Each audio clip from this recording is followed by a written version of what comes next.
Hey artists, Sourdough here. I want to set up this episode a little bit. In today's show, we talk to Richard Laskowski and Javier Reyna about their new movie, Regionrat. Regionrat is based on a book by the same name written by Richard. And we wanted to have them on the show because I think their story is pretty interesting.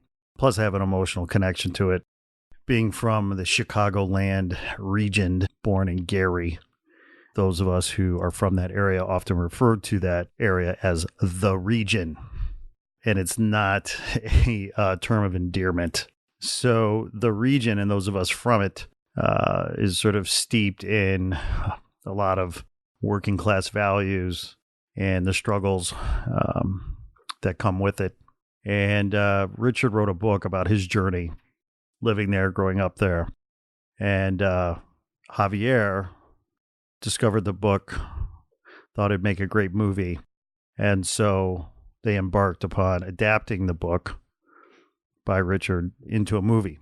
Interestingly, they did this movie for like $30,000, like nothing, except a lot of talent and will and tenacity and perseverance and stubbornness and creativity and ingenuity. Again, many of the same values that those of us who come from the region learn about, because it's part and parcel to surviving in a sometimes tough kind of situation. So I think this is a really cool podcast. Personally, being from that area, having seen the movie, seeing myself in the movie, I was one of those kids, riding around in the car, trying to score pot, trying to hook up with chicks, trying to have fun in a pretty depressing situation. So Richard's book and the movie Regionrat, I think is for me pretty poignant. I think they do a great job. I recommend it to all of you. You should check it out. You can stream it. Just Google Regionrat. And also I want to point out that this podcast, this episode with Javier and Richard, is the first episode that we have done via Skype. And so I'm just telling you now that the audio is a little funky in a couple places. So just be patient and get through it. The content is great. Javier was back east, and Richard, I think, was in Michigan, and I'm in LA. So it was an interesting call on a lot of levels. I think the content's great. The story's great. Regionrat, the movie is definitely a solid story, quite poignant, and you guys should definitely check it out. So anyway, without further ado, let's get the show going, and thanks for tuning in. Cheers. Hello, this is Siri and you're listening to my favorite podcast, Not Real Art. I live for this shit cause it's totally lit. Let's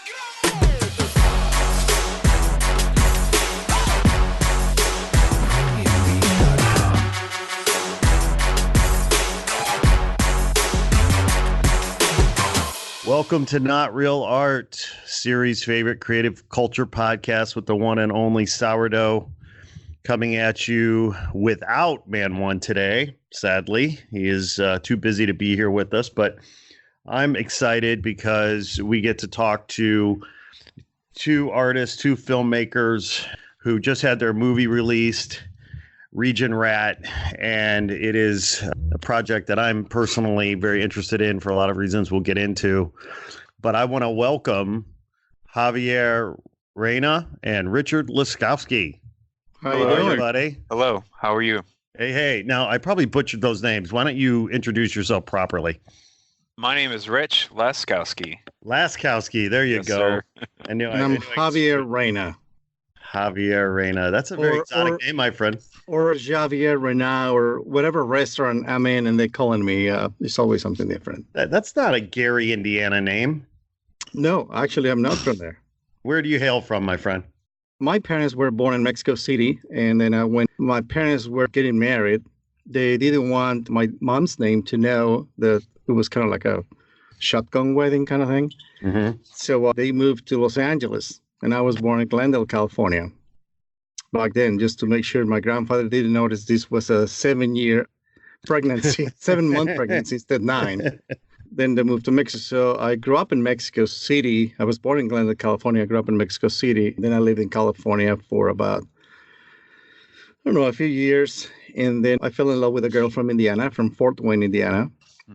And we moved Been to there many times. Yeah. And we moved there to Indianapolis for about 4 years. And that was the connection to Rich. Fantastic. So where are you now? I'm in Seattle, Washington. You're in Seattle, Washington. Okay. Okay. And Rich, where are you? You're on the East Coast now? I'm in Southwest Michigan. I'm on Okay. Eastern Standard Time. Got it. So Got it. I am on East Coast time.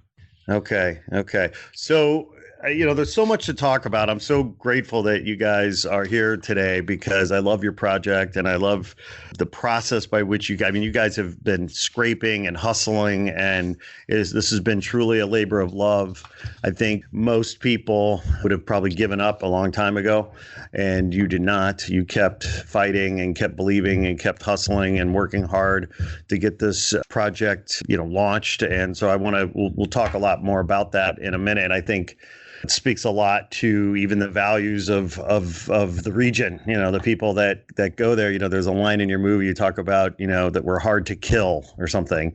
And it's so true. I mean, I will get into the movie in a minute, but I want to say, I want to ask you a question. I mean, did you know that Not Real Art, our podcast, is Siri's favorite creative culture podcast? Did you know that? I didn't know that. It's true. It's true. I mean, we say so in the introduction, so it's true. But no, I don't know if you've listened to this podcast or not, but part of the reason why I wanted to have you guys on the show today was because our show is meant to, what I call, celebrate and elevate artists and designers and creatives, what I call creative professionals, people like us, like you, like me, who our whole lives have been shaped and driven by our passion for culture and our love for art and design in its many forms. So our podcast is really meant to be a platform to tell these stories and elevate these stories and celebrate these stories and do it in a fun, approachable way. I think there is plenty of boring, pretentious, self-important, elitist podcasts out there.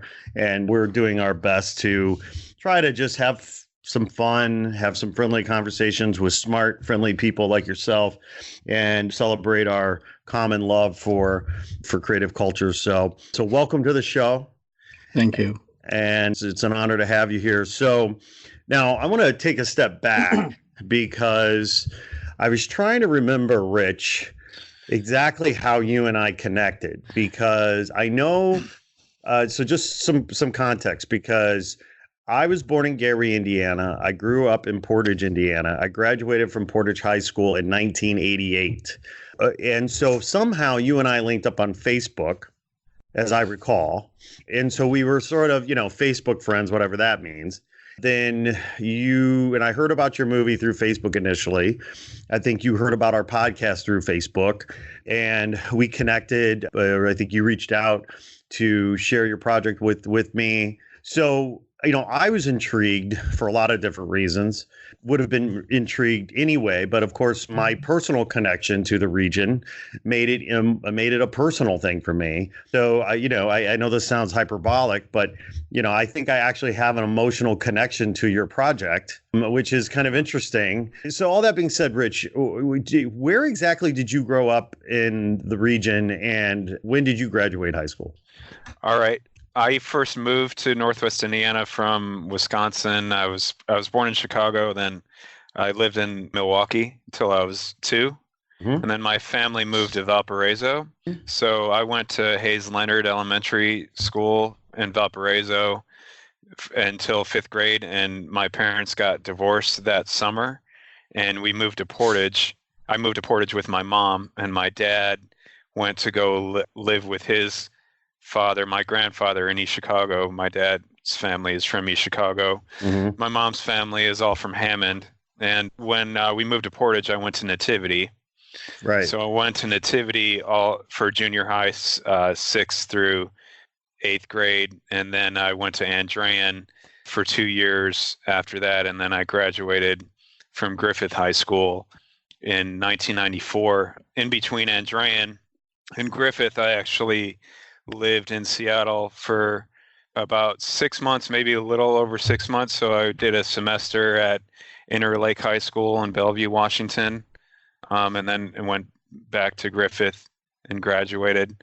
So I kind of lived all over Northwest Indiana, you know. So I think the song "Papa Was a Rolling Stone" comes to mind. Yeah, kind of. So now, okay, Javier, enough about Rich, man. You know, we're sick of this guy already, aren't we?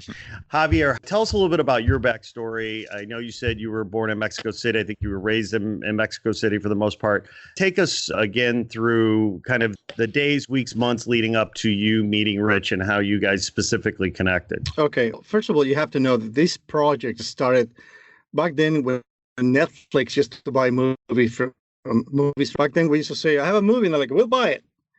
Back then, it's a good time, and we thought, I had friends who had sold movies to companies like Netflix, which was the only one back there when they will send out the DVDs, remember, in the mail. Yeah. And we thought we could do something. Anyway, I had moved to Indiana because my wife and I had a couple of babies. And since her parents were in Fort Wayne, we thought it would be nice to have grandma and grandpa around. And because there was no really a film industry in Indiana, I thought maybe I could jumpstart something. So that was kind of like two motivations to move there. And I made a couple of short films. And one short film was kind of successful. It went to the festival circuit.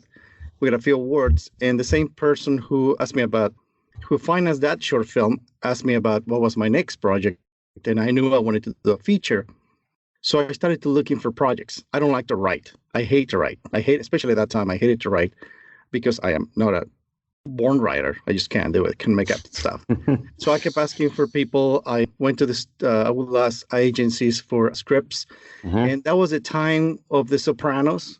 And everything I got were copycats from The Sopranos. Some mob guy going after some guy and a prostitute. And somehow all the scripts went around that. So one time I was at Starbucks where I do all my writing, and I was talking to a friend. Her name is Kila, and I had just shot a music video for her boyfriend back then. And as we were talking about it, I told her I was looking for a project. And Kila said, you know what? I want to talk to you today. So she met me at Starbucks and says, I knew a guy in high school. He was a bit of an asshole. He was interesting. Was it me? I kind of had a crush. I had a crush on him a little bit, but he wrote a book, and I read the book, and I feel like you might find a movie there. I think there's something. So I have gone through so many scripts. I was ready to look for plots and Chinese cookies, looking for something. And I say, if you put me in contact with the guy, I'll read the book.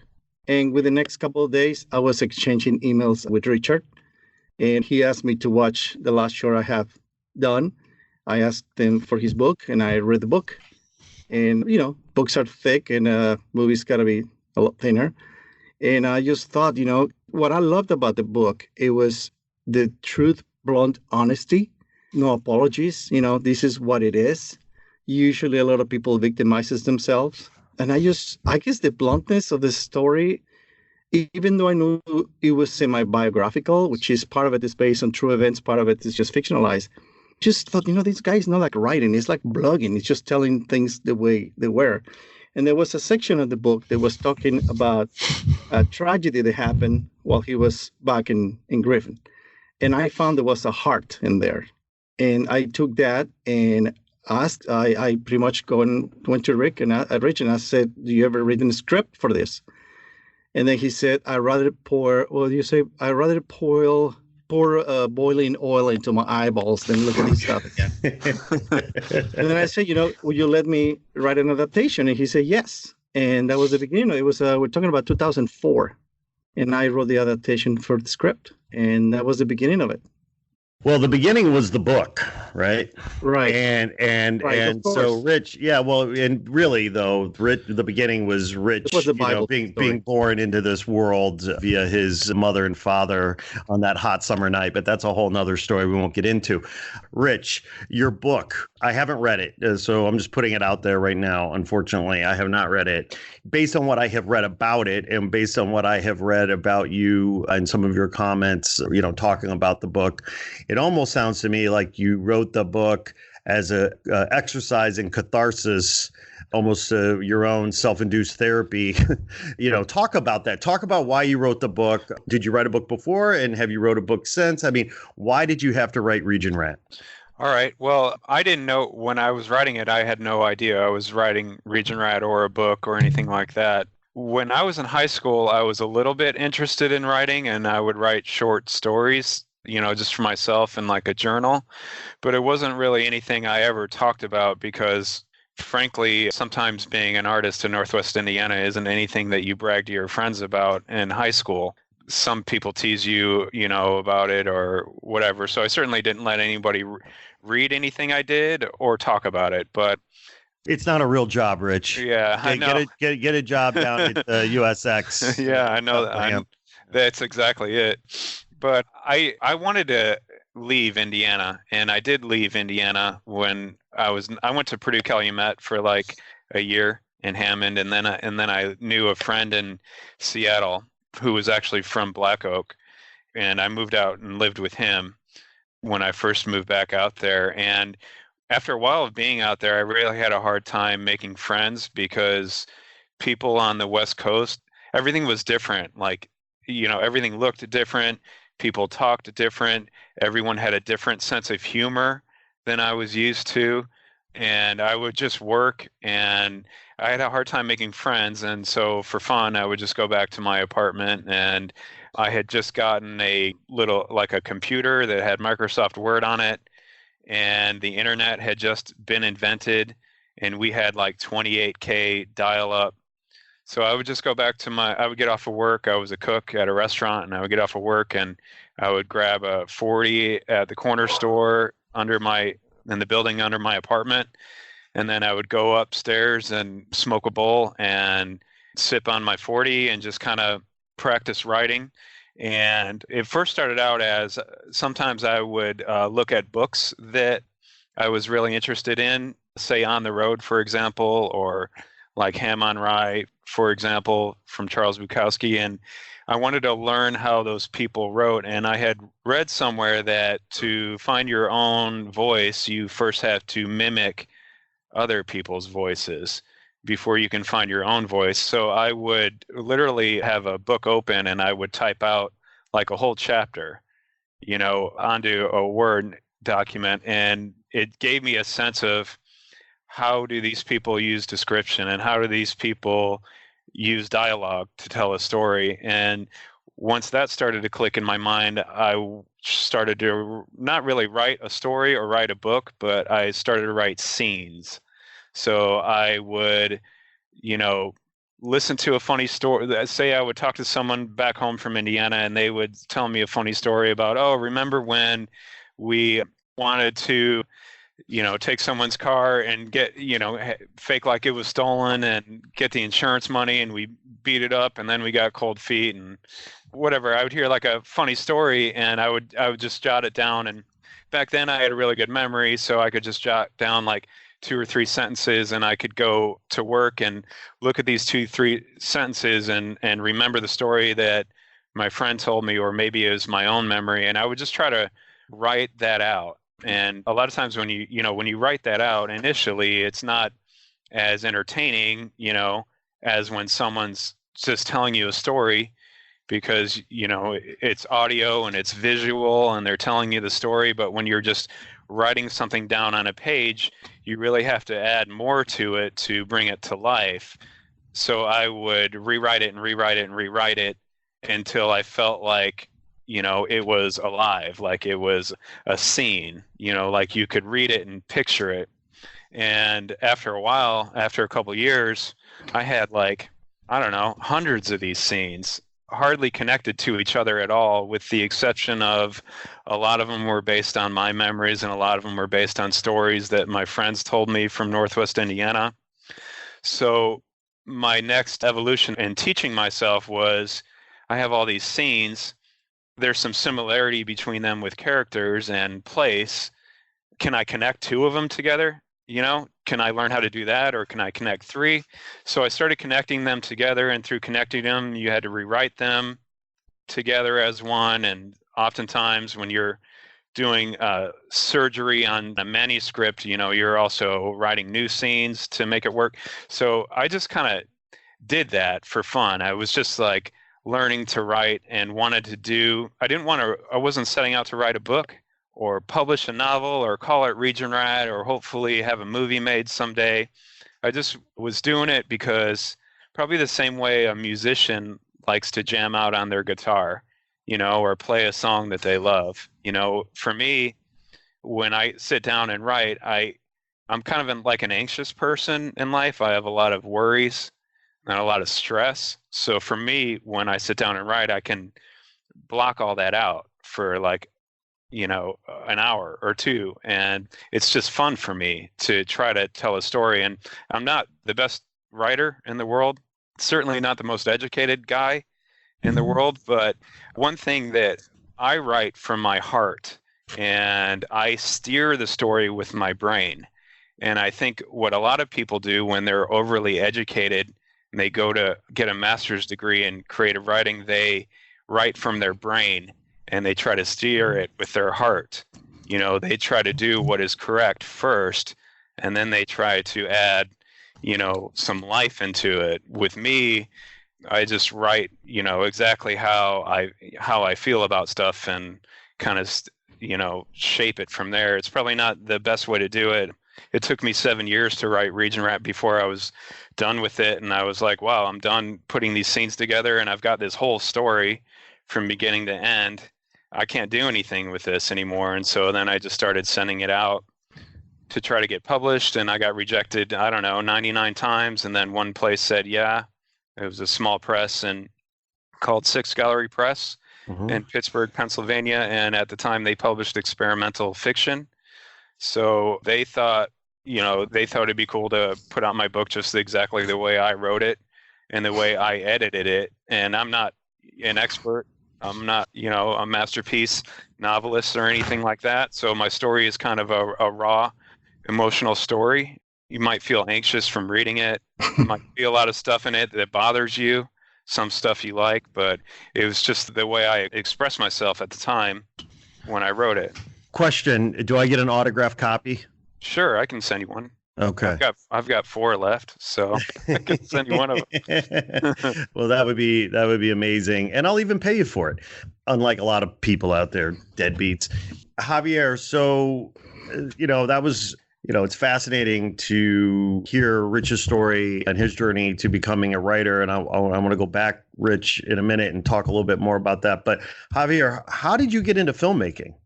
Well, I always loved film. My mother was a film lover. There was. Hey, sorry, do you hear that baby toy going off under my desk? Sorry, hold on. That's the human element that we like to bring to the show. Yeah. Sorry, I got kids too. Have you guys ever? Did you ever see that video that went viral, where that CNN talking head was speaking online live? Oh God, with the mom and the 2 babies. He was speaking live from his home office with the door shut, but then as he's speaking very seriously about some sort of geopolitical issue, I saw that. His kid runs in, and then the nanny started. Oh, it's just classic. It's the mom. Yeah. The mom comes in, and drags the kids out and freaking out. Oh, that's the best video of it. Anyway, we digress. Javier, your mom was a movie aficionado. I hope you guys watch Roma, the film. Embarrassingly, don't tell my wife this because she works for Netflix. I have not seen it yet. Okay. She works for Netflix. Okay, I'm going to jolt that down right now. Amazingly, Alfonso Cuarón grew probably, based on what I've heard, probably about 5 blocks from where I grew up. And part of the movie got to me because there is a scene where he shows a long street that still exists, but doesn't look anything like that. And then they had to recreate it. And they go to a movie theater. And that was the movie theater where I went to watch Jaws. And when I watched that movie, I was 11 years old, and I knew this was my passion. I went straight across the street, a few blocks down to Sears. I bought the cassette tape, and I will play that over and over, John Williams' soundtrack. But even before that, there was another movie theater, more like a second-run movie theater that would play 2 movies, 3 movies at a time. And people just go in and start watch 3 movies. And my mom would always go with her mother and her sisters, and they will drag me in. And I will sit and watch. I think about this, a 5-year-old watching Ben-Hur and the 10 Commandments back to back. It was torture. But that's where I started. So there was no way out but me to fall in love with movies. Are you a religious fan, Javier? No, not at all. Not at all. But I think I know why. three movies, 3 hour long movies. But I went there to see so many movies, and every Thursday was the same routine. But Jaws was at the other expensive theater, the first run theater, and that really blew my mind, and that's when I got hooked. However, as probably Alfonso Cuarón could tell you in those days, I mean, it sounds like he went to the university, but as I was growing up, if you weren't connected, getting to the business was even tougher than here because it's a very small circle. So honestly, I kept thinking about doing things, and I remember loving Starsky and Hutch, the TV show. And I will plan, I'm going to put the car here. My friend had a VW Bug, and he was kind of blonde, and I had curly hair. I go, oh, he could be Hutch, and I'm Starsky, and I just wanted to reshoot that scene in my mind. I will start, before music videos, I will imagine all this music, and I will imagine all this stuff that I could do, but I didn't know how. You probably heard of Steven Spielberg, he's told his dad. Never. Well, the story of Steven Spielberg, they said, I want to do something, and his dad said, here's a camera, right? Right. Okay, I told my dad, can I use your camera? You know what he said? No, you're going to fucking break it. You're a fucking idiot. You're going to break my fucking camera. You can't borrow it. Yeah. So that was the end of my film career. And then he was right, though. You totally would have broken it. Yeah, probably. Yeah. Then when I was a teenager, I was able to work as an extra in a few movies. And then finally, when I turned 21, I moved to California. And I was still just dicking around. It was always like in the back of my head, but never serious. Because to me, it was just like thinking about going to Mars right now. It was that far. Even though that people somehow fell into it, for me, it wasn't like a real thing. And then I went to watch City Slickers with Jack Palance and Bill Crystal. And there is a scene where Jack Palance's character tells Mitch, which is Bill Crystal, you guys worry about a lot of shit, you city people, because the most important thing in life is this. And he says, what is that, your fingers? No, just one thing. And he goes, what is that thing? He goes, it's whatever you want. But once you know what that is, you grab to it and everything else means shit. And that's what clicked to me. Like, yeah, why am I, why not? Fuck it. And I started focusing in trying to do it. And I will go to AFI and volunteer in exchange for time and seminars and workshops. I did a couple of classes at the Junior Valley College in LA. I got kicked out because I would not show up because I had to work. I was working at Bally's back then, Holiday Health Spa. And it was just a process of little by little, doing little things. And eventually I was lucky enough because I was one of those guys that will sneak into Sony studios, pretending that I'm just going to work. And I will be going into the sets and the sound stages. And eventually 2 guys will drag me by the arms and kick me out of the studio. I did it a few times until one guy that I call, his name is Jimmy Honore. He was executive vice president of post-production in Sony. And he was like, what the fuck are you doing, man? And I told him, when I get into movies, I have no idea where to start. And he was kind of my mentor. Right away, he got me a job. And I was working post-production with Barbra Streisand on The Mirror Has Two Faces. And then The Devil's Own with Harrison Ford. And I was able to meet a bunch of people. And then he helped me when I was trying to do my first film. And he will help me finding me, sound equipment, stuff like that. So that was kind of like my schooling. I didn't go to a film school or anything like that. It was on the job working in independent films a lot and kind of making my way until I realized I didn't like working for people. I always had disagreements with the directors when they were doing their movies. So I started doing projects on my own. Yeah. So, it's funny. Rich said something a minute ago that resonated with me. He talked about, how in the region in Northwest Indiana, calling yourself an artist isn't necessarily the best way to get laid or something. I mean, like what? Well, maybe it is the best way to get laid, but it's also a really good way to get punched in the face because nobody really respects. Well, let me be careful with my words here. It is a working class blue collar area. Right. And so working as an artist, when I grew up in the 70s and the 80s there, you would hear this phrase like, well, you need a real job. And working in the arts wasn't necessarily considered a real job. I had a friend who was a musical genius, a piano prodigy, and people would always say, well, when are you going to get a real job? Right, exactly. So the point is that, Rich, you walked around maybe being a bit shy about being an artist. Javier, I don't know how you sort of interacted with that label, but At what point in your guys' lives did you A, realize you were an artist, and B, then start telling people you were an artist? Because those could be two totally different times, right? Okay. Like, so when in life did you feel like an artist and you realize maybe I'm an artist? I think I'm an artist. Hey, I'm an artist. And then when did you guys start talking about it? Go ahead, Rich. Okay, so I've never felt like an artist and never told anyone that I was an artist. You've heard It's it here always- first on Not Real Art Breaking Yeah, News. so I've always, lived a struggle life, Sounds like outside of even when I was in Seattle on the West Coast. The West Coast was cool. I was there for 10 years or so. But I really I when I was out there, I got married young and I had kids young, and I was just working my ass off all the time in restaurants, exhausting, funny work, working with really interesting people. As a matter of fact, I'm sure I couldn't dissect my book and tell you exactly, but I'm sure there are at least several or a dozen conversations that I probably had with restaurant workers that I just took home and put into dialogue in Regionrat.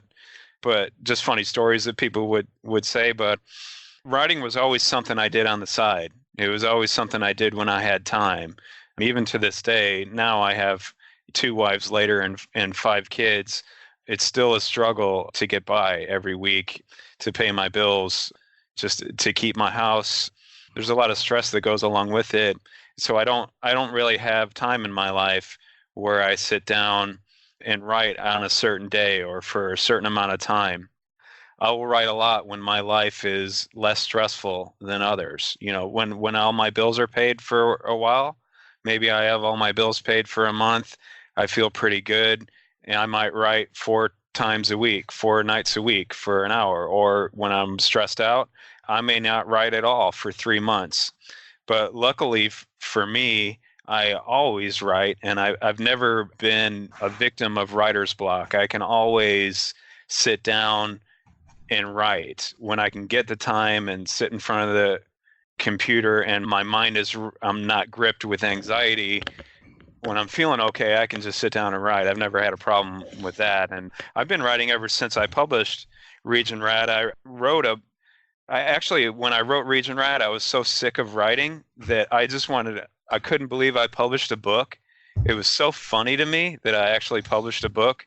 And it was funny to my friends that I actually published a book. And I just didn't want to write anything at all. And I played Xbox for 2 years for fun. I just played Xbox. And I was just like, yes, I never have to worry about putting another book together if I don't want to. I never have to go through that again, that emotional torture. And it's such hard work, especially me being untrained as a writer. It's really hard for me sometimes to put down on the page what I'm thinking. And I really had to learn, what can I do? What am I capable of as a writer, and what am I not capable of as a writer? And I'm pretty good at recognizing that. And so when I do write stories, I stick with what I'm good at, which is probably writing dialogue. So my book, Regionrat, and the stuff I write now is really heavy on dialogue, super heavy on dialogue, and light on description, and sometimes light on narrative.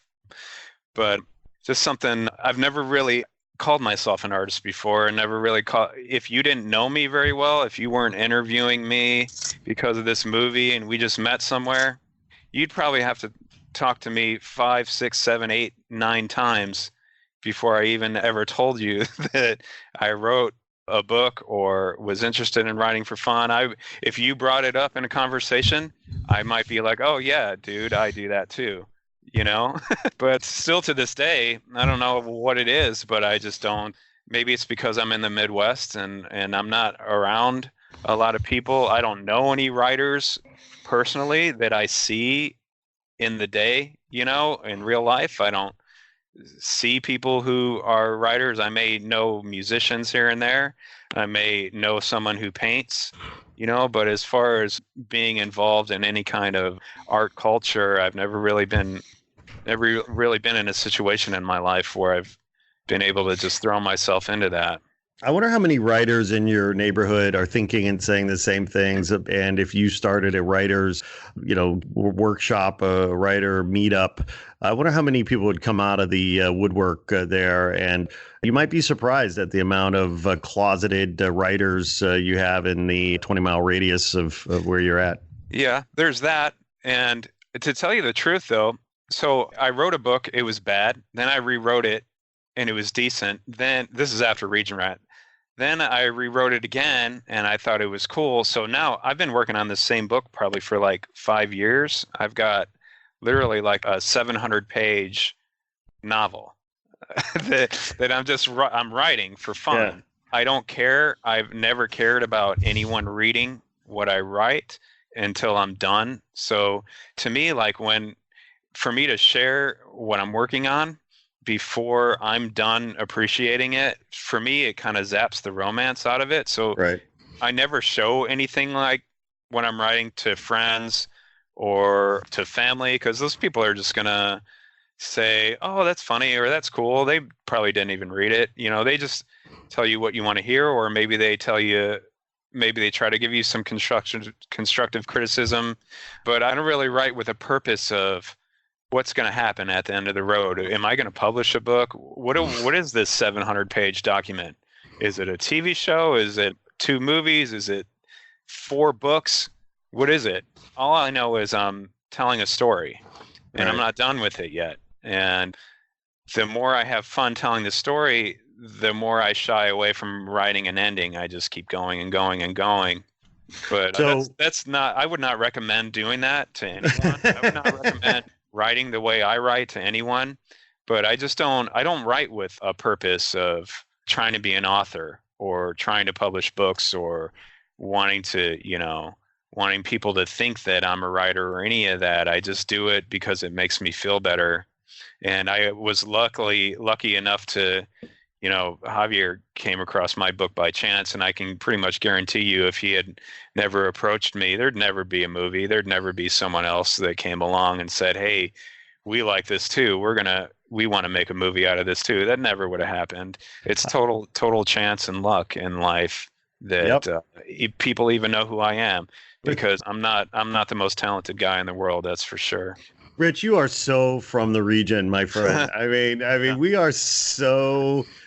we are cut from this cloth that is like so practical and pragmatic and errs on the side of insecure, really, sometimes, because, but yet at the same time, we are some of the strongest, smartest, toughest people I know. It's always listening to you talk, you're reminding me of so many conversations that I've had with other friends from the Midwest who, by the way, still live there, didn't necessarily move away or whatever. They have so much talent, they have so much intelligence, but for some reason they have these kinds of narratives in their heads about what an artist is or what an artist isn't, or what they are or what they aren't. And I don't know, it's a very grounded perspective that we Regionrats have. I think not always fair, not always accurate, but tend to be on the side of self-deprecating. But Javier, how old were you when you sort of felt like you were an artist and sort of started talking about that? Hasn't happened yet. I always thought an artist was an intellectual, somebody with a master's degree or an amazing painter. To me, film was always just like playing with toys. Just some joyful thing that comes from inside. Mm-hmm. It's frustrating because you work, for years trying to make this movie, and after they shoot the movie, we spent 2 years trying to get the movie out. But those 4 weeks that we were in production, to me, I'm just in some limbo state where I don't even eat. They got to remind me to eat, because it's just a very emotional roller coaster. I just look at the screen and I will see the actors performing, and it's like a high. Some people have a running high. I hate running and I hate people. But there were scenes where I will be watching Connor performing the character, and I'll see everything, those little scenes perfectly come in the way I will hope they will come. And you just feel this high, and I'm just addicted to it.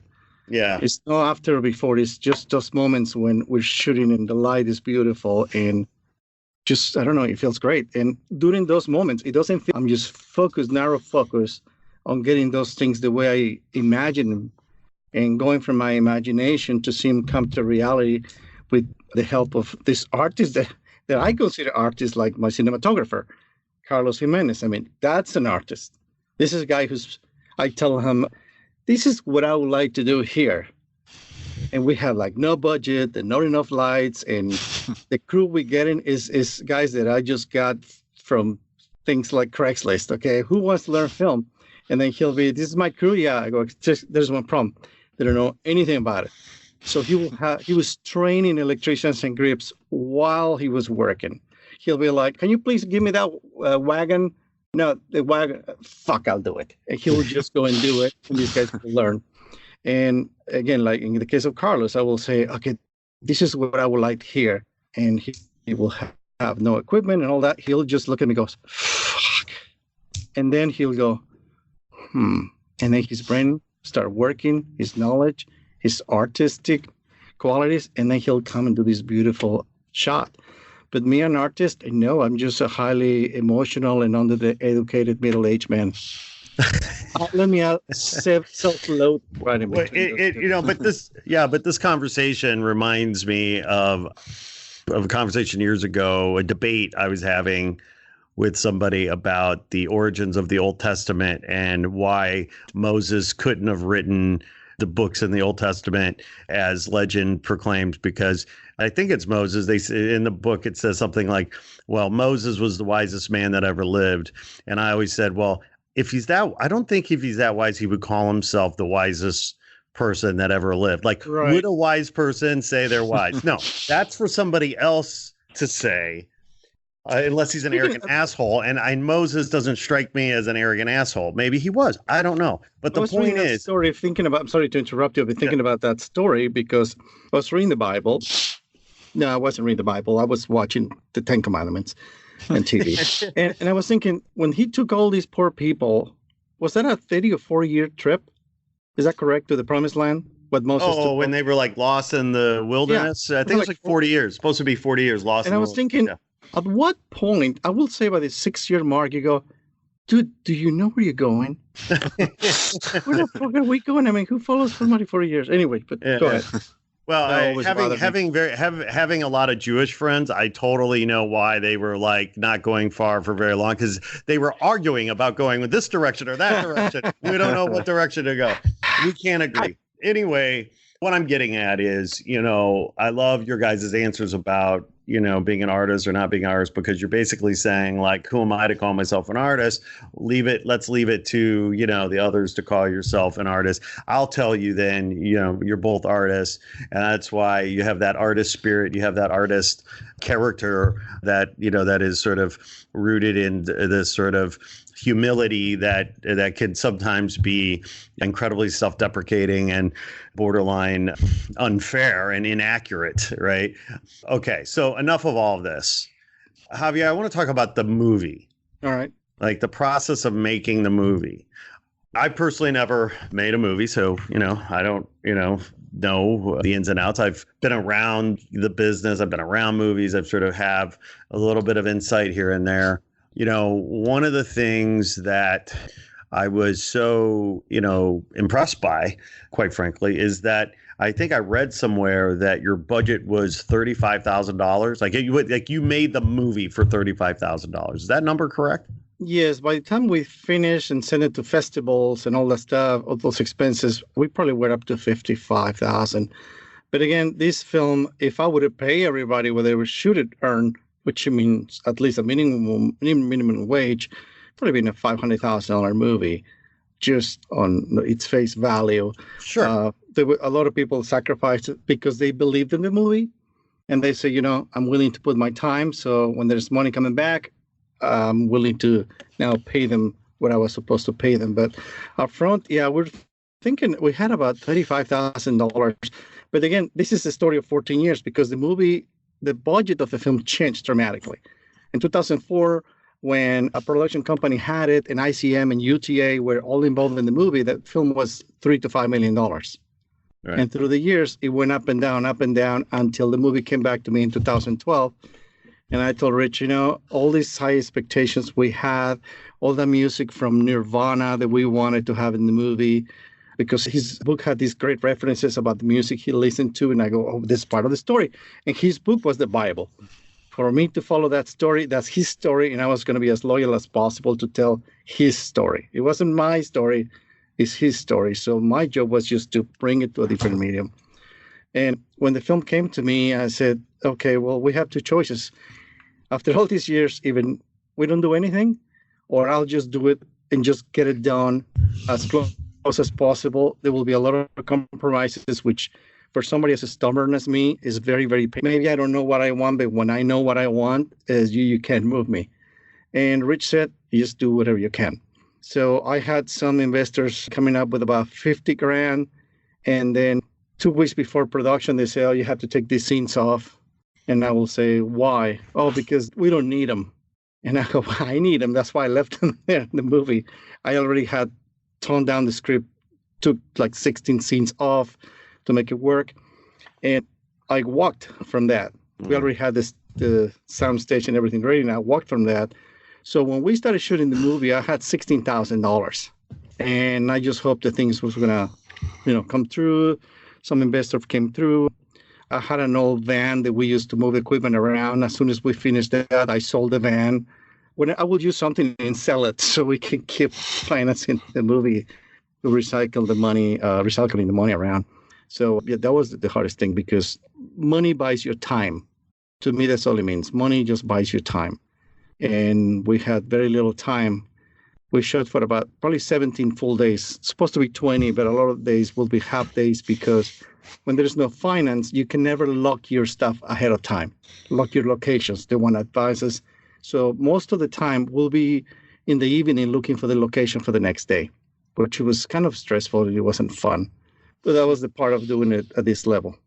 Yeah. So you mentioned at one time UTA and CAA or ICM had a part of this. Like, what was that? Well, that was pretty funny, because I was working with Tim Peternell, which is a very respected producer in the indie world. Mm-hmm. If you look him up, Timothy Wayne Peternell, he read the script and he said, oh man, I was in Indiana still. The script got to him through a friend. He said, this script, the dialogue and all that's better than stuff we already made. So I came to LA again and we signed a contract and we started working development. At that point, what they really wanted to do, and I understand why now, they wanted a star to be the main character, a famous kid. Yeah. It's very hard to find an 18-year-old movie star that you can afford. If they're famous, the studios already have. So we made an offer to a couple of people that were well known. While all that was happening, because you submit an offer for an actor, you might not hear for months. But you can go and offer to somebody else because you're waiting for this one. In the meantime, ICM, UTA, and Endeavor at a certain point wanted to make sure that each agency was the one supplying the majority of the cast, because there's a lot of characters in the movie. So I will go and get a call with for instance, with ICM. And ICM will say, oh, we love the script and we want to make sure our kids are in your movie. Very nice people and all that stuff. And one day I got a call from Robert Newman, which is a very big agent. And he told me the same thing. Film was at the top of their independent division. And they asked me if I had a representation. And I'm like, no, I don't have representation.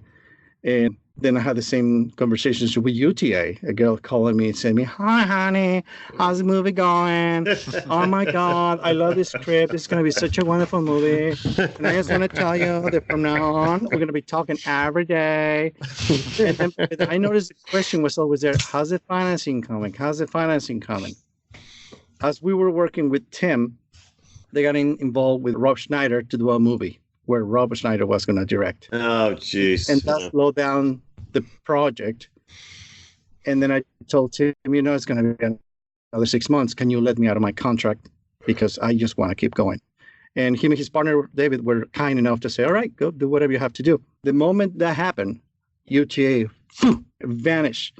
ICM vanished, never called me back, never returned my calls. It was really weird. It's just, I don't understand the business the way it works that way. But the interest was absolutely gone from them.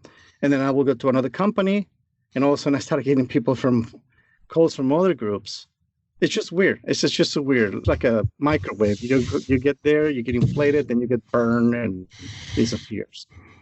So Yeah. that's why after 10 years of that, I mean, Rich and I went through a lot of stuff. They went through a lot of independent producers, people from New York. They will say, hey, somebody, what was his name? Glenn something met Rich and say, oh, I read your book. I heard about the movie. We're in New York. We want to produce it. Remember those guys? No, Rich? they all run together for me. I don't. Yeah, I know. And I don't remember. then those guys will say, okay, we're going to do this. We're going to have a phone call. Okay, tomorrow at 2:00, we're going to have a conversation with everybody. Then at that time, my friend producer Kent and I are sitting around waiting for the phone call, and it doesn't happen. We call him 2 hours later. I'm sorry, guys, we forgot about the call. But we're still very excited about talking about the movie. So the next time we talk again, and they sound very excited, and they send us a contract. And then we look at the contract, and the contract looks like something for a real estate agreement, nothing related to the movie. And the movie actually has a different title. And I told the guys, this doesn't look right. This just, you sent me the wrong thing. Okay, well, just write notes on what you want to do and send it to us back. Send it back to us. So we did that, and we sent it back. And I didn't hear back from them in 6 months. And about 6 months later, they called me and said, hey, so what's going on? I go, well, you never reply. Yeah, we've been busy. Can you send me that paper again? And we said, forget it. So things like that happen over and over and over. We got the hippie from Key West. Remember that one? Do you remember what the title was that they wanted to use? Do you recall? No. It wasn't Sure. even related to the movie. Oh, It was okay. just some title. And we Okay. got a rich hippie from Key, Florida, also with these weird people that will come to us. And then, can you do a little more sexy stuff? And can you change the movie this way and that way? But it was just exhausting going through all these things. That's why eventually we say, even if it's not big, we're just going to do it the way we want to do it. Yeah. We lost about 16, 17, 20 scenes that I missed terribly.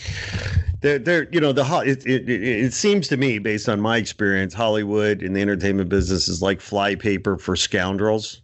And so your stories, as horrific and horrible as they are, sound completely normal.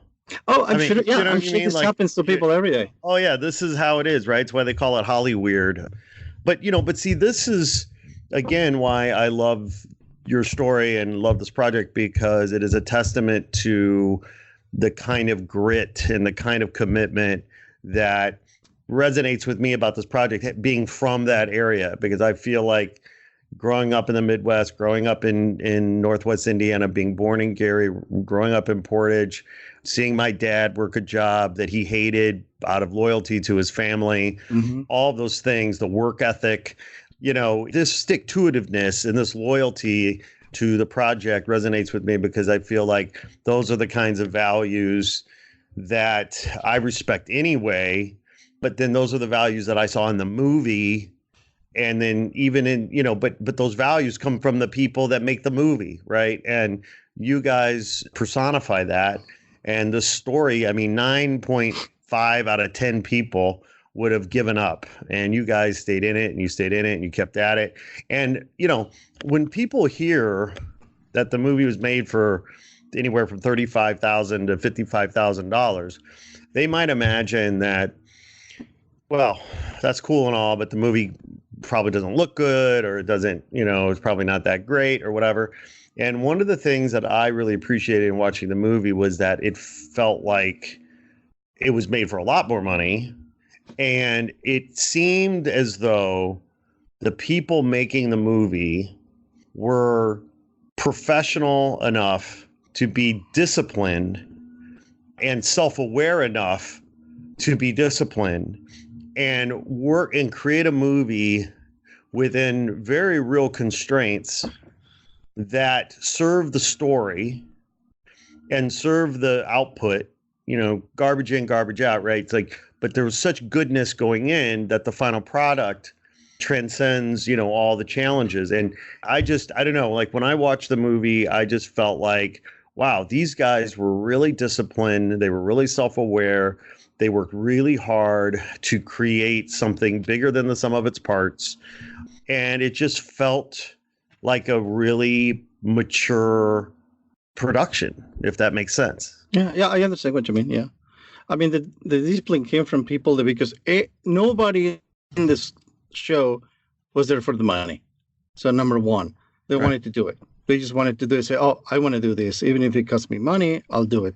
People, I know my producer Johnny. I mean, he made a lot of sacrifices. His wife and his daughter were on the help setting stuff out, like props, stuff like that. You know, Javier, not to interrupt, but the word I don't think I use, I don't want to make sure I use, is that the quality of the product did not suffer because of the budgetary challenges. And on top of that, I was so lucky because I've been friends with Marcus Strom, the composer, for years. He was supposed to score a film for me years and years ago, and things didn't happen. And when this came out, Mark has just been rising like foam and working with Malcolm Beltrami. And he was, as I was finishing the movie, he was about to do the soundtrack for Logan, another X movie. And once I finished the movie, we're done with the editing. And I was like, I don't know if this guy is going to still want to do it. And he called me, goes, dude, don't ever doubt it. I'm doing your movie. He jumped from Logan. He was supposed to take a vacation, and he jumped into this movie. So this is somebody who just elevated the movie in a dramatic way. When you hear the soundtrack of the movie, the score, it was all Marcus. And because he knew we couldn't afford an orchestra, like I would want a 60-piece orchestra, he will use samplers and record every instrument himself, orchestrated everything, and it came out gorgeous. Wow. And he brought feelings to the movie, which is 100%. What the music does.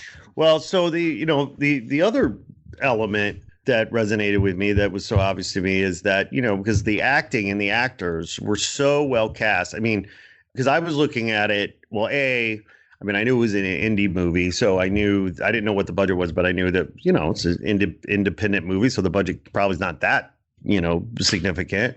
But the actors felt, and I don't think there was any, I don't think I recognized anybody in it, but the acting was solid. And the actor, I thought the casting was really great. The faces matched the words, matched the actions. Like there was great alignment, I felt like, in the casting. Who did the casting?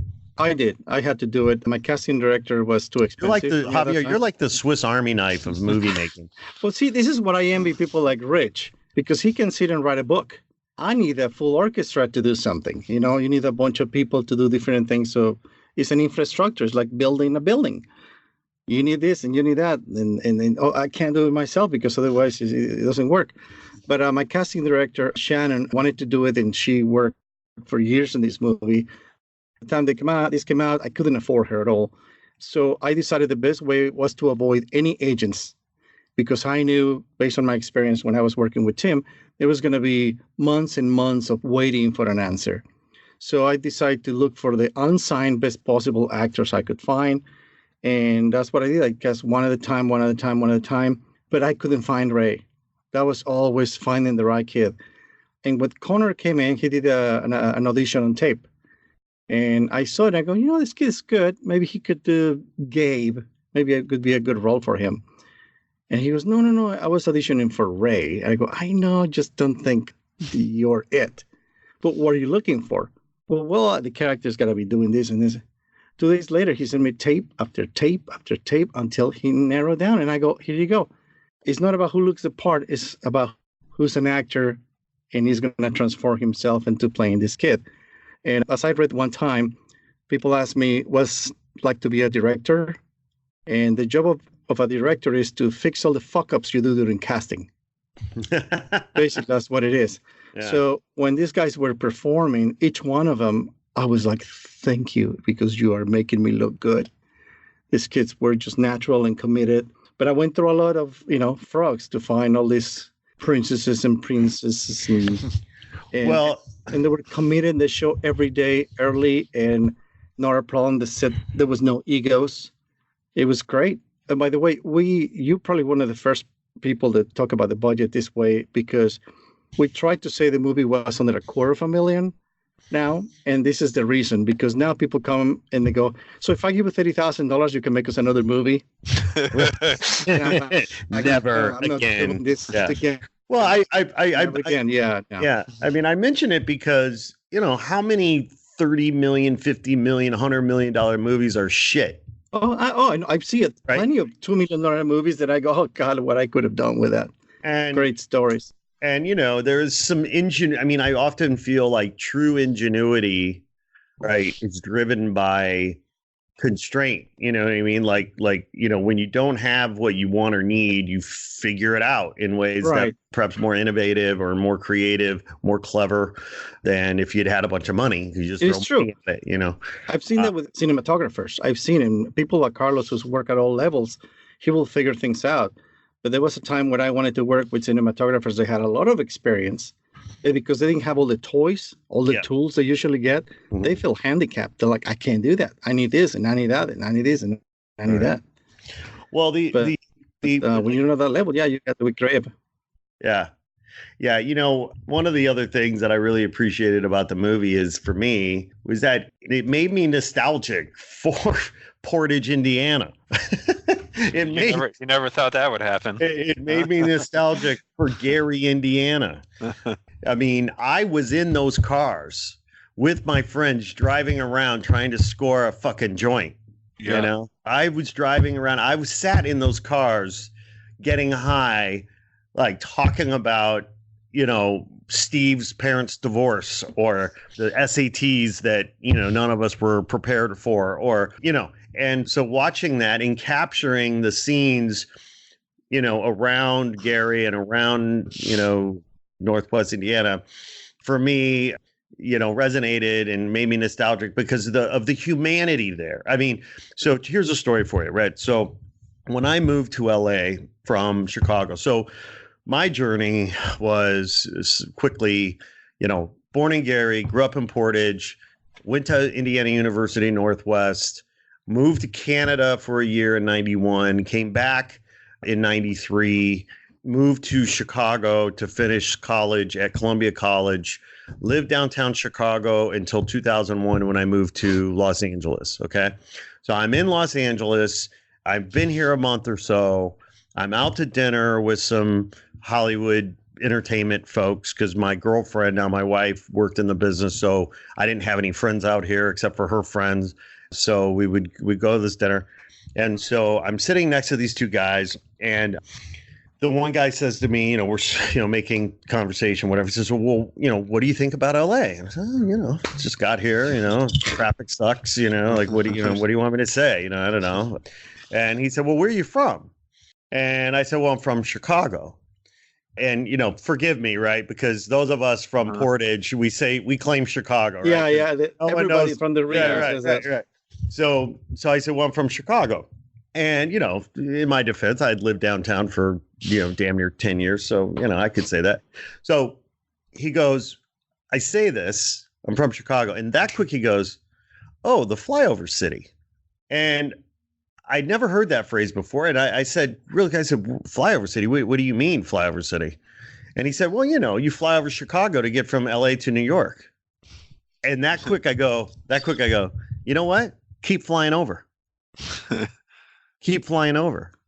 Because you don't have a fucking clue the kind of people that are in the Midwest, that are in Chicago, that are in the region. These are good people, hardworking people, human beings trying to make lemonade out of lemons because they happen to be born in a place that was, when I was growing up, the murder capital of the country, per capita.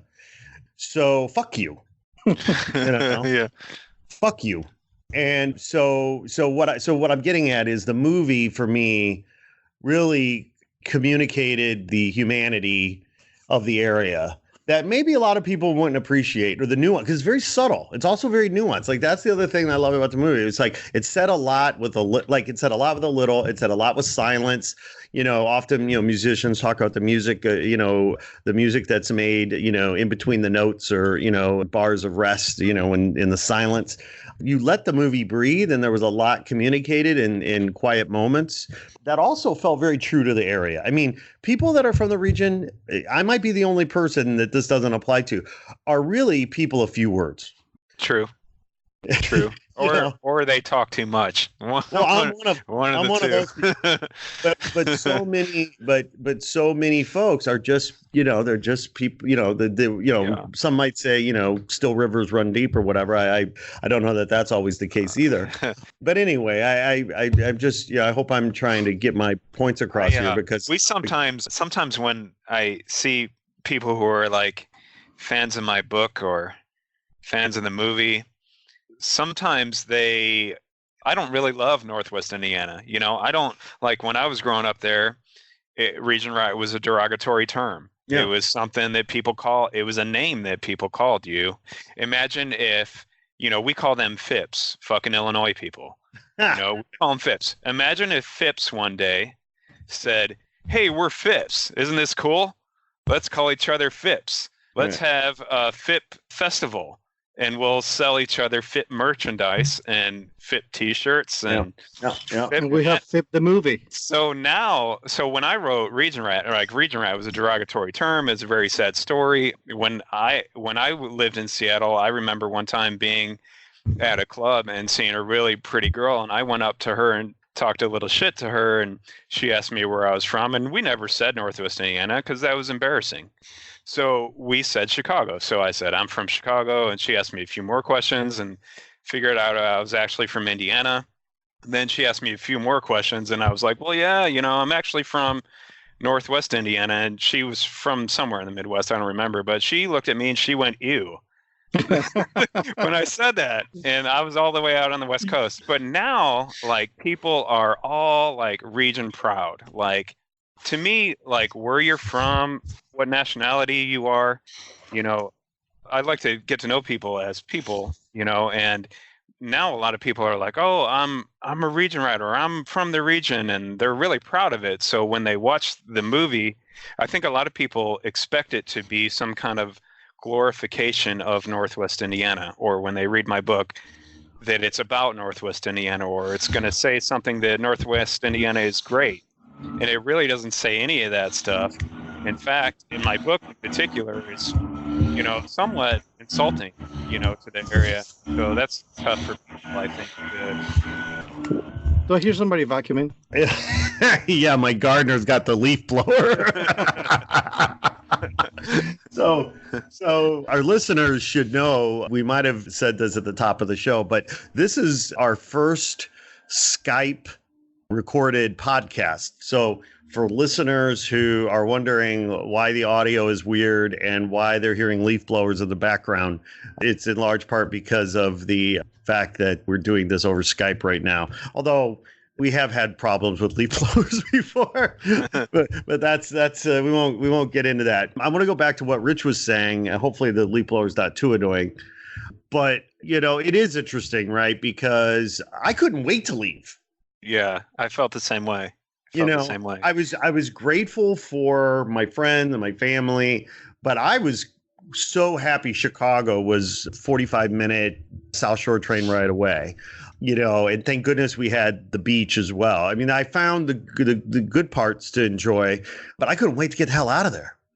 And, now I guess at 48, you romanticize your roots and what have you. But I guess maybe also I'm sort of one of the lucky ones that managed to escape. And, so maybe it's easy. I just, never having seen Gary in a movie before, I think that was part of it. It's been done. It's been done. Okay. So there's a movie called Original Gangsters. Okay. Who was go watch The Music Man. I haven't seen The Music Man. Original Gangsters was had stars in it. It was about Gary. It was about gangs in Gary. And if I recall, it was probably like in the mid 90s when it came out, but they had celebrities in this movie, and they flew everyone out to Gary and put everybody up in Gary for a couple months and shot a whole movie there. It's a really funny movie. You should check it out. I will. Original Gangsters is what it's called. Okay. But they spent, I think they spent about $3.5 million, and I think they only made like $2.5 million back. So they lost a good amount of money.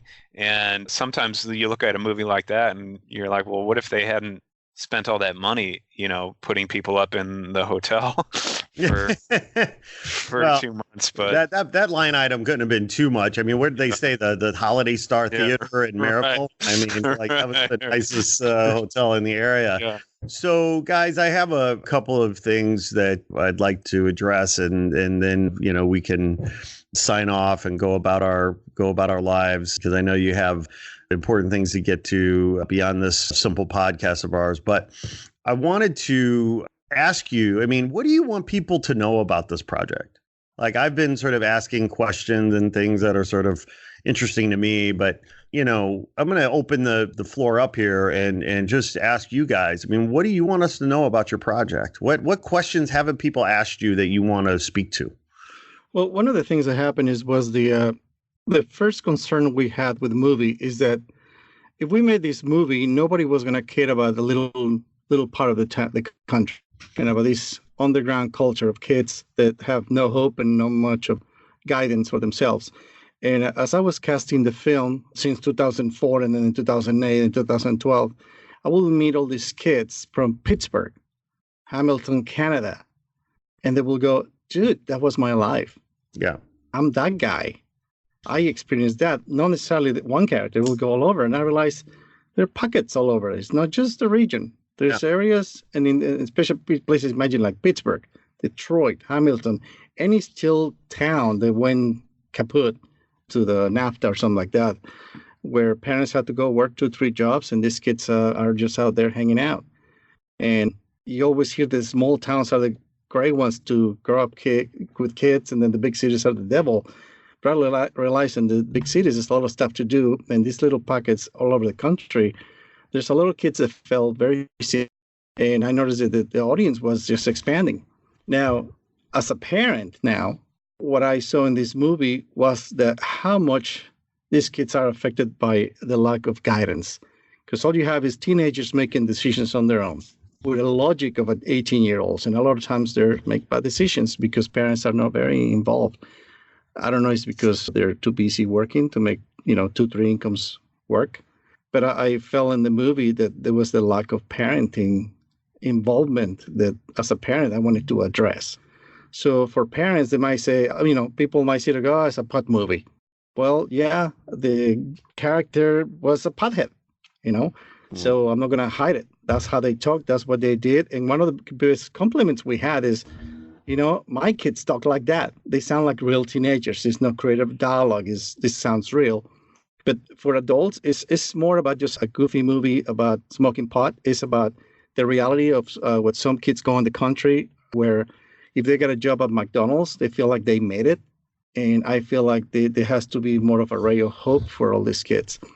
There was a parent from one of my cast members that had the opportunity to bring the film and play it at a movie theater for a special screening for a group of foster kids. It was just, here's the movie. And he said he was very shocked when he saw a couple of girls crying. I mean, the movie was meant to be a drama. One thing we knew, we didn't want to make a goofy comedy, a goofy pot comedy. It was always meant to be drama. Dark comedy at best, yeah. With humor. Yeah, right. In order to swallow the drama, you have to just keep going with real life. But I found it very interesting that some of these foster kids that probably suffer the lack of guidance and parents, he just told me how they related to the movie. They were like, oh my God, this is weird. I felt like I know these kids. So from a parental point of view, I wish parents would take a look and maybe they can see themselves in the mirror. For teenagers, I hope they get to see it because, again, another mirror where they might realize that you can use, especially in this world of social media, not everything they say about you is true. And you just have to go with your heart and just ignore the voices that tell you can't do this. I'm currently a judge for a film festival, for a high school film festival, where just kids in their teens make movies. And it's dramatic how many little films I get about depression and suicide stuff. Shocking. I mean, where are the Beatles stuff? What are, in the 60s, people doing happy things? All these movies I'm getting from teenagers are about depression and suicide and the afterlife is kind of scary. But that's not new. Kids always had some kind of force pushing against it. And in this case, Ray, the main character, he's his own nemesis until he's like, okay, something had to happen for him to just wake up. Say, it's not the place, it's the people you hang out with. Just gotta design your own it's the psychos life. Is what Yeah, it the is. psychos. Yeah, So you just it's gotta crazy ass. you gotta crazy break ass people. break the cycle. I never understood kids that say, "Oh, my dad smoke all the time and drink all the time," and they drink all the time. And I'm like, "Well, didn't you see that happen before and you didn't like it? Why are you doing it?" But it happens. But more than what I want people to get it is, I just want them to know about it, because the biggest problem is a movie like this doesn't have an outlet like a studio film. We don't have the marketing tools. And nowadays we are competing directly with them. There is no outlets for independence. So I'm thankful that Gravitas Ventures saw the movie and they said, dude, this is a cute little movie. We're going to put it out there. And they put it in tons of areas. You can get it on DVD, you can get it in iTunes, you can get it in so many download formats. But if people don't know about it, they're not going to watch it. So we're just trying to get the word out so people can watch it. And one of the biggest frustrations with this movie, when you were talking about the budget, is that how you felt like you related to the place. My biggest concern was that I wasn't going to portray that because I wasn't born there. I didn't grow up in that area. And Rich was kind enough to give me a tour of the area. He showed me around what people did, where they go, where they hang out. And as I was writing the script or during the movie, I will keep sending texts to Richard and asking questions. How did this feel? What would you have done? Just to try to stay as true as possible. But as we were cutting scenes from the movie, that's when I started writing a pilot for a series, because there is so much in the book that is fun, just fun. But the movie has to have this structure where it begins and it goes in the middle and it has to finish. Where in a TV series, you can go for 2-3 years at least, with bits that are not necessarily designed to move the plot forward, just slices of life. So I wrote a pilot that we submitted to Amazon and they didn't like it. But we got an award for that pilot, the Creative Writing Awards, hoping that we can get a series going. And we had a plan, like at least a 12-episode series, where I was able to, all the stuff you saw in the movie, fill it up with all the stuff I wasn't able to put in the movie. Wow.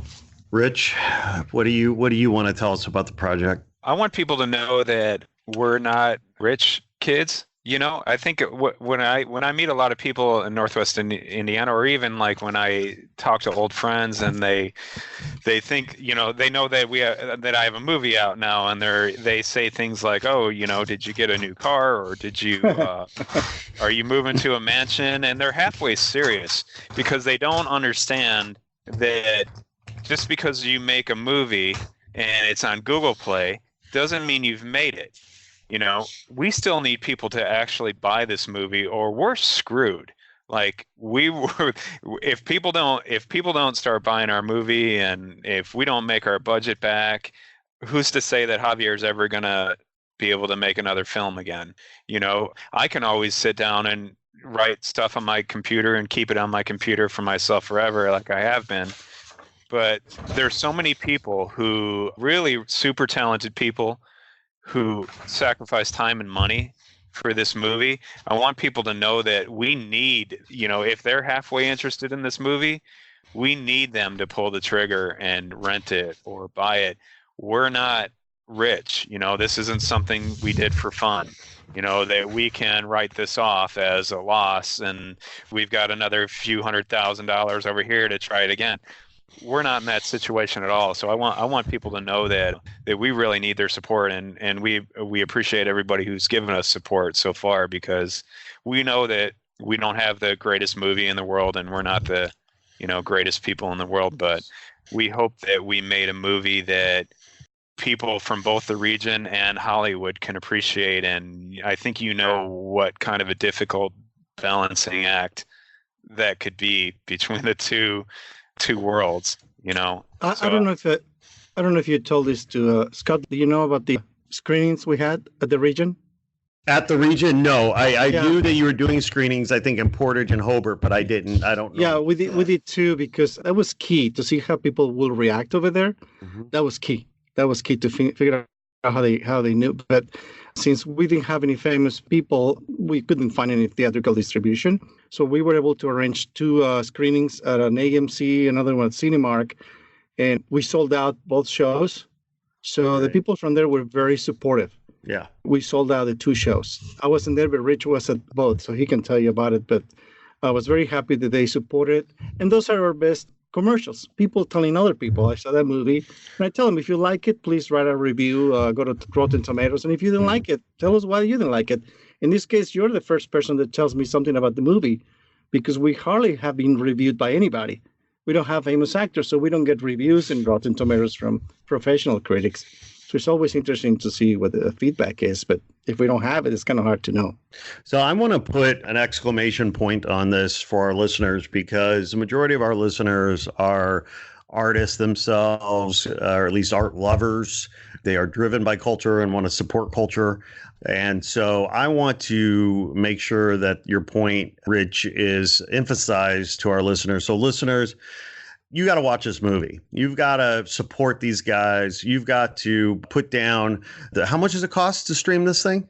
Well, you can rent it for like $3.99 or something. Yeah, like $3.99. $3.99 not only will make the difference for our friends Javier and Rich, our fellow artists, but by the way, it's a fucking good movie. So, this isn't charity. You're going to enjoy this movie. And it is I find it to be a sublime, very sophisticated story and production with direction. And you have to understand that they're doing this under such constraints. Like, to me, that's what the miracle, and that's one of the miracles about this, is because look, your movie is a business. Every movie is a business, right? And 90% of businesses in America fail. Yeah. It's true. And you guys didn't fail. You kept at it. You never, ever, ever, ever, ever quit. You kept going. And that's a huge lesson for all of us and for everyone listening.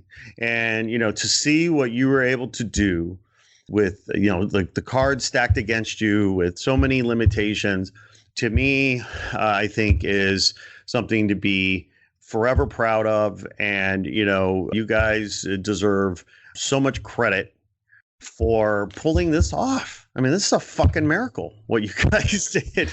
I'm surprised. I can tell you that. I can tell you that much. Well, and for you, Rich, right? I mean, you started writing something for your own sheer pleasure or own sheer health. Mental health, spiritual health, whatever. You had no plays on a movie. You had no agenda. So for you, this journey has to be surreal. Yeah, it's interesting. The only piece I can take from it, that why it became a movie is I think when I write, I've seen a lot more movies than I've read books. I'll say that, and so I probably write in that style of the way I might see a movie or a TV show playing out. But yeah, I still write this for the same reasons today. And I think if I ever get away from that, if I ever start to think of, am I writing, I used to be in advertising. I've written thousands of commercials, and I had a goal for every one of those commercials. I don't remember a single one of them that I ever wrote, because it just gets to be, like mechanical after a while. And I don't ever want to feel that way about writing. So if I ever do anything, even though I know how to write, and I could write something that someone tells me to write, it'll never feel the same as, me just getting on my computer and doing it for myself. And it'll probably never be as good as that either, just to be able to write with raw emotion and just true feelings without the burden of what people may think or worrying about what people may say to you about it. So, yeah. Well, so before we wrap up, I want to just say a couple things. One is, and I guess one question first. Rich, what do I need to do to get one of those posters that is hanging behind you? Because that is genius. Yeah, you have to ask my friend Javier for one of those. That is the first poster I designed. That poster. That was what we used for all the festivals. I can send you one. It's genius. It's absolutely genius. But as we got into the distribution, the company wanted a few options. Yeah. So I went ahead and designed about 4, and they chose this one. Yeah. which I think was a mistake, but that's me. I know. I'm like, it's orange. It jumps, but I mean, but if you go to iTunes stuff like that, Yeah. you see a pattern of things. Yeah, and yeah, that's, yeah. that's what they want. That's a thumbnail. What he just showed you, Scott, is a thumbnail. When people click on it to rent it on the internet. That's pretty See, much this is a poster you hang up at the theater. So Right. that's one of the reasons why they didn't Yeah. want to use it. Even the people that are presenting the film on the foreign markets, they go to Cannes and all these markets that are representing the film. They didn't like that either. Their own poster. They have their own thing. So I wanted to go a little retro on it because I'm a child of the 70s. I grew up watching Jaws and French Connection. The kind of movies I want to do, they're always going to have that taste from like a 70s movie. So I wanted to do something a little retro with a poster, but it worked for the festivals. But now, when they decide, that's what they do. Well, kudos to the poster. I would love to talk to you offline about how we can get one. I definitely want one of those. Before we wrap up, I want to spend just a few seconds shouting out to your cast. Connor Williams, Natasha Halabi, right? Yep. Yeah. He's right. Poster, I'm going to send that one. Awesome. I love it. And Nova Gaver? Yes. Nova Gaver, excuse me. Who am I missing? Harry Sean Holmes. DeMario. Yeah, Sean DeMario Jeff Evans. Harlow. Samantha John Hodges. Hain. Yeah. I mean, Great. everybody's so great. Rishi Das. Harry Holmes, Jeff Harlow, Samantha, Nova, Rishi, everybody. I mean, I'm so thankful for all these kids because they work so hard. John Hayden, all these kids. I was just impressed when we were there one day on the set and we shot and I saw all the stuff. I'm like, can we do this for 20 days? Somebody's going to get sick. Something is going to happen. Right. And every day, this kid's Connor took the biggest. I mean, Connor is in every scene. There's no scene with no Connor. It's all from his point of view, so I couldn't have a subplot. Yeah. I wanted to stay with him. He was every day on the set, an hour and a half early, regardless of when we wrapped up the night before. Right. And he knew his lines. Wow. And so it was funny because the kid was getting so tired. Sure. I mean, he was just exhausted by that. And he was so tired, I suggested him to, and I don't think he ever drank coffee. And then we were doing the scene. Do you remember the scene where it's a scene that's supposed to be very serious? And he was like this, with a big smile on his face. I go, you got to tone it down. And he went down and get a bunch of coffee. I go, you got to throw me like a half calf. Yeah. What is that? Like, it's like half caffeine. But it took video a few takes because he was just so hyper. But I mean, the kid worked his ass off for all this time. And then after that, I took him to do the voiceover recording, which it was another few hours of just him working. So yeah, Connor was a trooper, a true actor, and committed. He's one of those kids that he doesn't care about watching the movie so much. He just enjoys the process of doing it. Mm-hmm. And after that, the promotion, the glory, and all that, I don't think he's not interested in. Yeah, he just wants to be in it. He just wants to do the takes and all that stuff. Right. Which is great. It's great to find people like that. I didn't have models. Right. I didn't have guys that want to be famous. Yeah. They all kids that just wanted to do the work. Do the work. Yeah. Right. Well, so, last but not least, I want to make sure our listeners know exactly where to find the movie, where they can stream it. Once and for all, please tell us again, guys, Director Javier Reyna and Richard Laskowski, tell me where we can stream the movie. I'll tell you. Yeah. So if you have cable, you can get it right now on Comcast, AT&T, DirecTV, Cox Communications. I say Cox. Dish Network, Verizon, Frontier, Southern Link, Mediacom. In Canada, you can watch it in Shaw, TELUS, Eastlink TV. If you want to get a DVD, the DVDs, you can get it on Amazon, Barnes & Noble, Best Buy, Target, Walmart, mostly online, because now they're reducing the amount of DVDs so little at the stores that you just have to do it online. Yeah. If you want to download it, or just buy it on video, the Redbox Online, Vimeo Movies, Microsoft, including the Xbox. If you have an Xbox, you can just watch it there. Vudu Movies, YouTube Movies, Google Play. And it's supposed to be also on iTunes, but there was a glitch at iTunes. So I'm waiting to hear what happened. But it should iTunes be- is cock blocking us, is what they're doing. Imagine that. iTunes is blocking us. So that should be up pretty soon because Gravitas was like, what happened? All platforms were good except this one. And Amazon is right now on sale for DVD and Blu-ray. But pretty soon it's supposed to also be available as a download.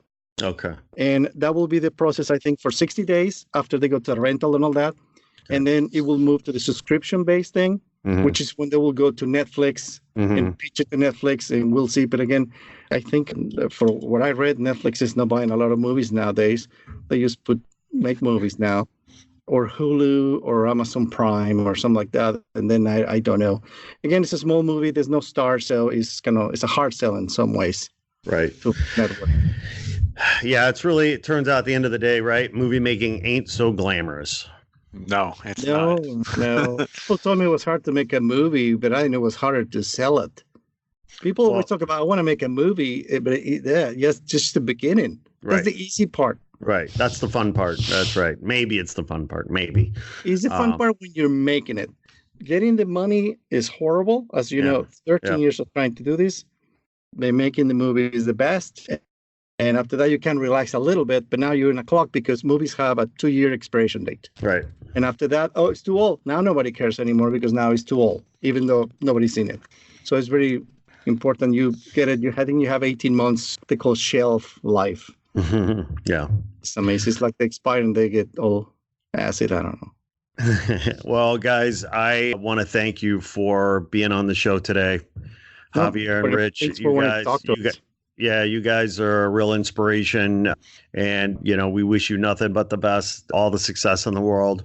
And just do me one last favor, make me one last promise. Be a guest again. Will you come back to the show in a few Whenever months? you want to talk to us. Yeah. Okay. Good. Sure. I have 3 movies ready to go. We'll circle back and talk movie making again because you guys are on the front lines and you represent kind of the full package, behind the camera, in front of the camera, getting these movies made. It's a hard effort, blood, sweat, and tears. And your story is an important one for any person out there that has any inkling, I think, to get into the business, to try to tell their stories, because it is, like anything worthwhile in life, hard fucking work. And you guys are a real inspiration. Congratulations on all of your hard work and good luck. All right, Thank you, sir. Thank you so much. I for really having us. appreciate the interview. Well, I appreciate you being on. Hope you had fun. Tell all your friends. Okay. Not Real Art is this where you're at, and we'll be posting the episode soon, so I'll keep you posted on that. Okay. And thank you for being on today. You have a beautiful evening. All right. Thank you. See you guys. Take it easy. Cheers.